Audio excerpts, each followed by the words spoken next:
देखिए, फ्यूचर के रूल बनाने के लिए आप एक बात का ध्यान रखेंगे कि फ्यूचर बताने की जो जिम्मेदारी होती है वो शैल और विल की होती है। फ्यूचर बताने का काम शैल और विल का होता है, और शैल विल जो है ये मॉडल वर्ब के लिस्ट में है। शैल विल जो है ये मॉडल वर्ब के लिस्ट में है। तो मॉडल वर्ब जैसे ही नाम आएगा ना, तो एक बात ध्यान रखिएगा, मॉडल वर्ब के साथ हम लोग वर्ब वन का यूज करते हैं और किसी फॉर्म का यूज नहीं करते हैं। मॉडल वर्ब के साथ हम लोग वर्ब वन का यूज करते हैं और किसी फॉर्म का यूज नहीं करते हैं। ठीक है, ये बात ध्यान रखिएगा। तो अभी फ्यूचर में हमें काम आने वाला है शैल और विल, ये दो मॉडल वर्ब। इनके साथ हमें ध्यान रखना है कि हम लोग वर्ब वन का यूज करेंगे। ठीक है, चलिए हम लोग स्टार्ट करते हैं सिंपल फ्यूचर से। देखिए, सिंपल फ्यूचर, गौर कीजिएगा, फ्यूचर को बताने के लिए हमने शैल और विल का यूज किया। फ्यूचर को बताने के लिए शैल और विल का यूज किया। ठीक है, सिंपल को बताने के लिए हमारे पास कंडीशन क्या है? वर्ब वन, वर्ब टू और वर्ब फाइव, जो हमने पढ़ रखा है। सिंपल को बताने के लिए V1, V2 और V5 भी आएगा, है ना। फ्यूचर को बताने के लिए शैल विल आ गया, और सिंपल को बताने के लिए V1, V2 और V5 आ गया। तो जरा अब यहाँ पे सॉल्यूशन क्या है? तो अभी अभी मैंने आपको बताया था ना, शैल विल क्या है? तो मॉडल वर्ब, और मॉडल वर्ब अपने बाद कौन सा वर्ब रखता है? Verb one. इस वजह से हम यहाँ से वर्ब टू और वर्ब फाइव को हटा देंगे। बाकी हमारा क्या रहा? सब्जेक्ट और ऑब्जेक्ट। ये हो गया सिंपल फ्यूचर का रूल। देखिए फ्यूचर कंटिन्यूअस को, फ्यूचर कंटिन्यूअस जो सिखाया गया वही काम कीजिए। ठीक है, फ्यूचर को बताने के लिए हमें शैल और विल का यूज करना है, और कंटिन्यूअस को बताने के लिए वर्ब फोर का यूज करना है। जरा ध्यान दीजिएगा, आप शुरुआत में सब्जेक्ट और लास्ट में ऑब्जेक्ट लिख के निश्चिंत हो जाए और कुछ बातों को अच्छे से सुने।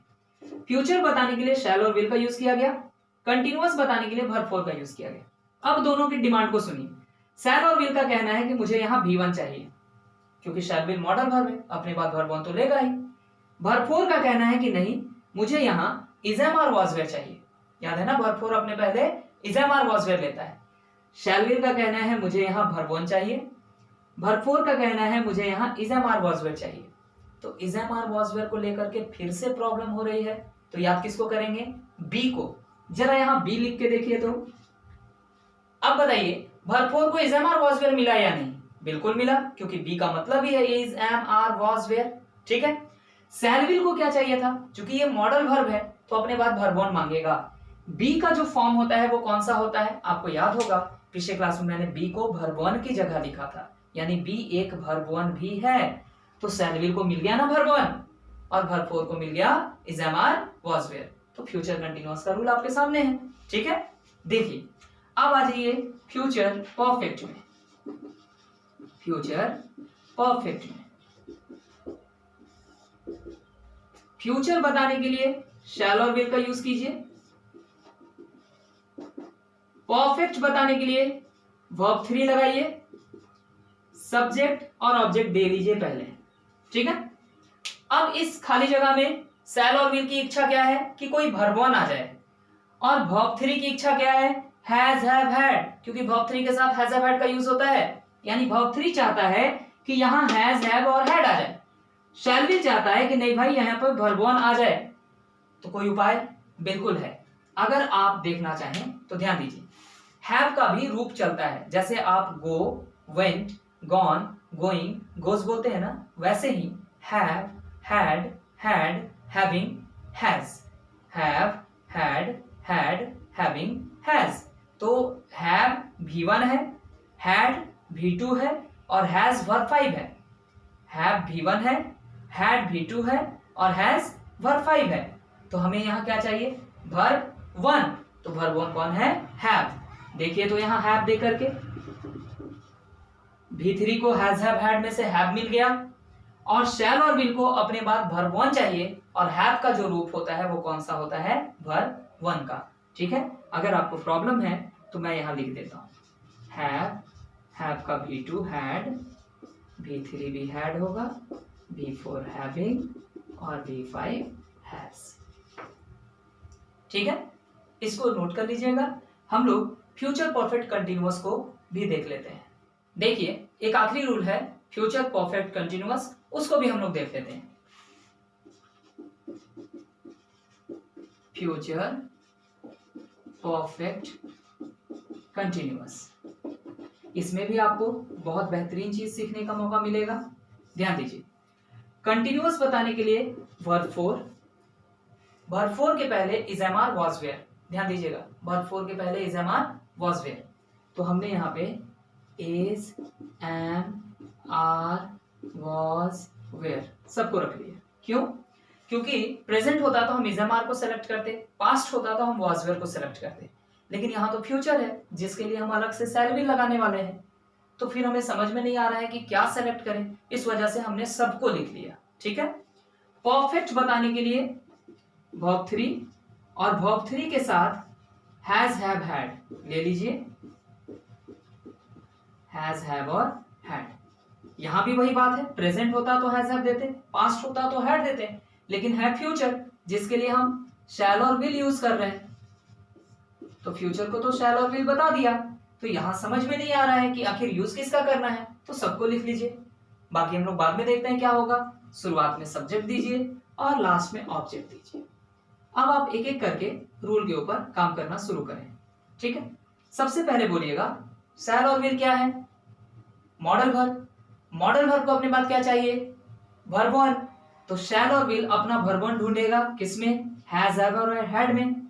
हैज हैव और हैड में, तो हैज हैव हैड में वर्ब वन कौन है? आपको अच्छी तरह से पता है, हैव। इस वजह से हम यहां से हैज को हटाएंगे और हैड को हटाएंगे, तो यहां रह कौन गया? शैल विल के साथ हैव। हैव V3 के लिए भी काम करेगा क्योंकि V3 को अपने पहले हैज हैव हैड चाहिए था, तो उसके साथ हैव रह गया।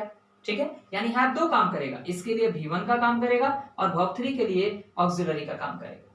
क्लियर हो गया ये बात? अब ध्यान दीजिए, is am are was were को कैसे सॉल्व करें। वर्ब 3 वर्ब के बाद ऑक्सिलरी आया मतलब गलत, और वर्ब के पहले ऑक्सिलरी आया मतलब सही। तो is am are was were गलत भी है सही भी है, is am are was were गलत भी है सही भी है, तो कभी भी is am are was were को लेके प्रॉब्लम हो तो is am are was were को हटा करके क्या लिखते हैं? बी। ठीक है, बी लिख लिया हमने। अब जरा सोचिए, एक प्रॉब्लम अभी भी है वर्ब 3 और वर्ब 4, तो इस सेंटेंस का मेन वर्ब क्या है? वर्ब 4, तो मेन वर्ब के साथ कोई चेंजेस नहीं करेंगे, इस वजह से बी को किसके साथ जोड़ेंगे? वर्ब 3 के साथ, और क्या बना लेंगे? बिन।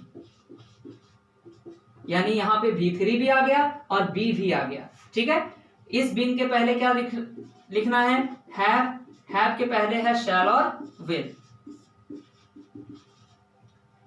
इधर बिन के बाद क्या आया? वर्ब 4, सब्जेक्ट और ऑब्जेक्ट। इसमें भी हम लोग टिल, फॉर, टाइम वगैरह ऐड करेंगे जब हम लोग पढ़ेंगे तब। फिलहाल सब्जेक्ट से ऑब्जेक्ट तक ही सीखें। जरा एक बार फिर चेक कीजिए बाबू, शैल और विल को वर्ब 1 चाहिए, मिल गया। हमें परफेक्ट बताना था, परफेक्ट बताने के लिए V3 आता है, आ गया। उस V3 के पहले हैज हैव हैड होना चाहिए, है। कंटिन्यूअस बताने के लिए वर्ब 4 आता है, वर्ब 4 आ गया। वर्ब 4 के पहले is am are was were होना चाहिए, वर्ब 4 के पहले बिन है और बिन में बी है, और बी का मतलब is am are was were. बात समझ में आ गई? तो ये फ्यूचर परफेक्ट कंटिन्यूअस का रूल हुआ।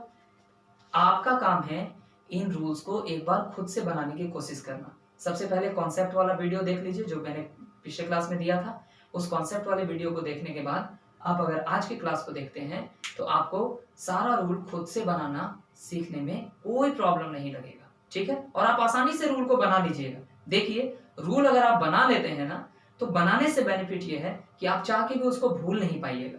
ठीक, और रूल बनाना यहीं तक लिमिटेड नहीं है, मैं और भी कई चैप्टर्स पढ़ाऊंगा जहां आपको रूल बनाना सिखाऊंगा, लेकिन काम यही सब करेगा। कहीं भी कंटिन्यूअस है, वर्ब 4 देना है, वर्ब 4 को is am are was were देना है, कहीं भी परफेक्ट होगा, काम पूरा होगा तो वर्ब 3 देना है, वर्ब 3 के साथ हैज हैव हैड देना है। कहीं भी आप सिंपल के फॉर्म का यूज कीजिए तो V1 V2 V5 आएगा। बस उनको सॉल्व करना मुझे आपको सिखाना था, जो आज मैंने आपको सिखा दिया। ठीक है, कि रूल को आखिर जब बनाते हैं तो कंप्लीट सॉल्व कैसे करते हैं। ठीक है, अगले क्लास में हम लोग मिलेंगे टेंस के प्रैक्टिस के साथ कि टेंस में अब हम लोग जो आगे पढ़ने वाले हैं सिंपल प्रेजेंट में कौन कौन से सेंटेंसेस आएंगे, कैसे कैसे सेंटेंस आएंगे, ये सारी चीजें हम लोग एक्सप्लेन करेंगे एग्जाम के पॉइंट ऑफ व्यू से। कंप्लीट नॉलेज नहीं, एग्जाम के पॉइंट ऑफ व्यू से आपको सिंपल प्रेजेंट बताया जाएगा कि सिंपल प्रेजेंट से कौन कौन से पॉइंट एग्जाम में पूछे जाते हैं। ठीक है, आपका काम रहा सारी चीजों को अच्छे से, और रूल आपके दिमाग में बैठ जाने चाहिए। रूल अगर आपके दिमाग में बैठ गया तो आगे का काम भी आसान हो जाएगा। ठीक है, चलिए आज के लिए इतना ही रखते हैं। थैंक यू एवरीवन, मिलते हैं अगली क्लास में।